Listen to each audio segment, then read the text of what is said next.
The world of ice and fire is filled with dark and beautiful places. But did you know that there are 9 specific sites that are considered wonders made by man? This list was compiled by a famous adventurer by the name of Lomas Longstrider, who traveled around the known world. In these adventures, he wrote a book called Wonders Made by Man, which contained 9 man-made wonders.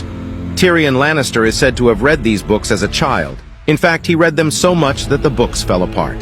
However, George R. Martin has only confirmed 8 of the 9 wonders, leaving the rest to the reader's imagination.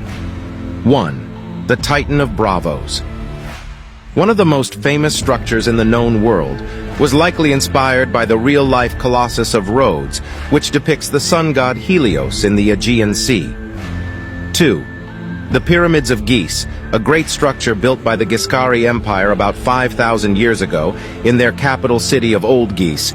It rose 800 feet high, but it was destroyed by the Valerians when they conquered the empire.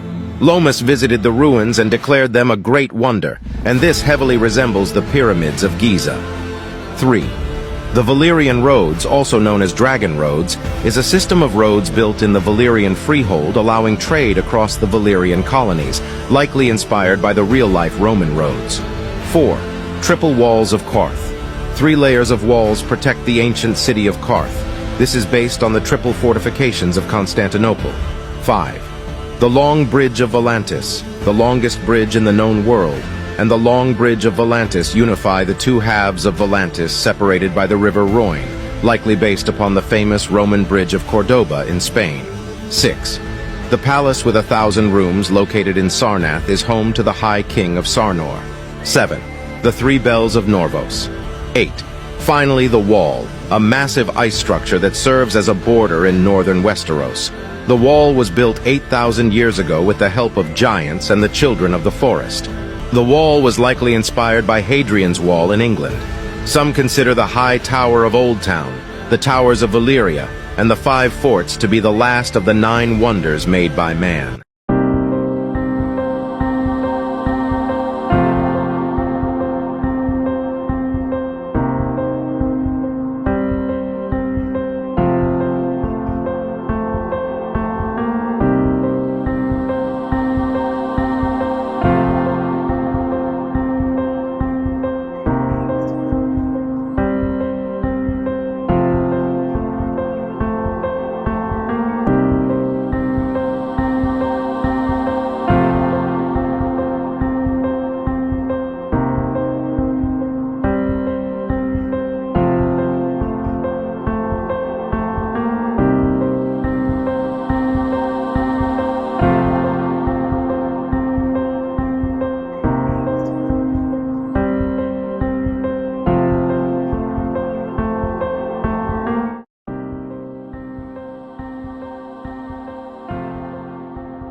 Dragonstone, a castle situated on an island by the same name.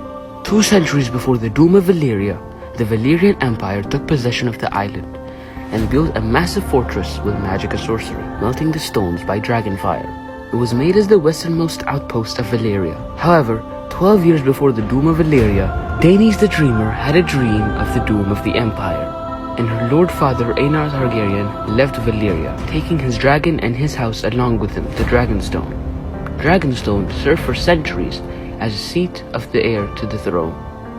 When Robert Baratheon conquered the Targaryens, he named his brother Stannis, Lord of Dragonstone, creating House Baratheon of Dragonstone. The Wall is a massive barrier of mostly ice stretching across the northern border of the 7 kingdoms.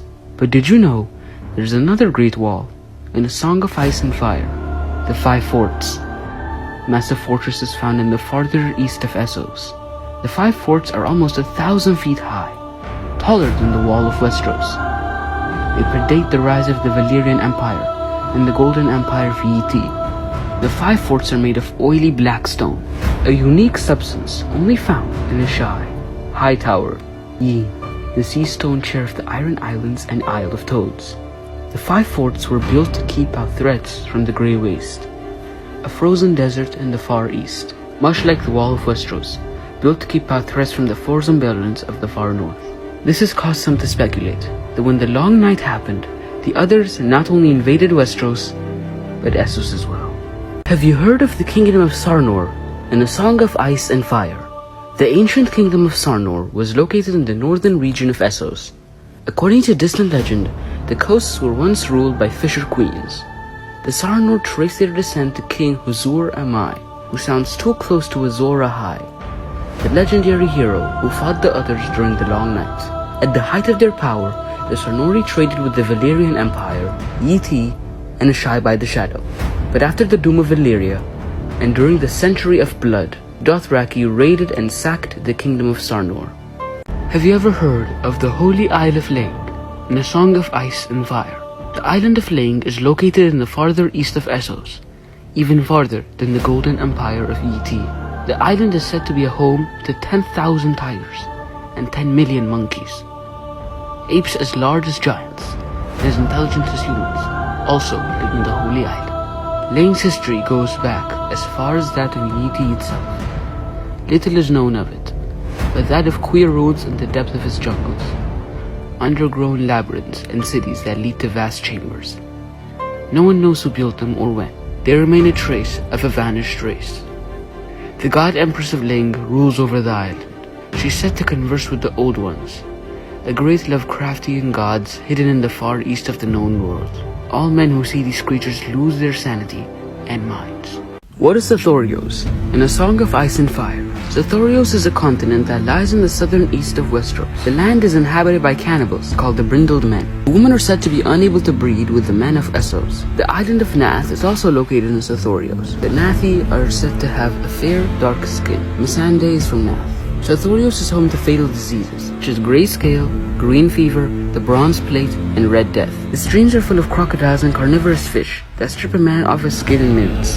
The continent is full of basilisks said to be twice as large as lions, vampire bats that drain a man's blood, and spotted spiders. In Sothoryos, there are said to be apes that dwarf the size of giants. Most known are wyverns, however, located in northern Sothoryos. They're huge dragon-like creatures, even said to be more ferocious than dragons. Many believe that the Valyrians mated wyverns and worms to create dragons.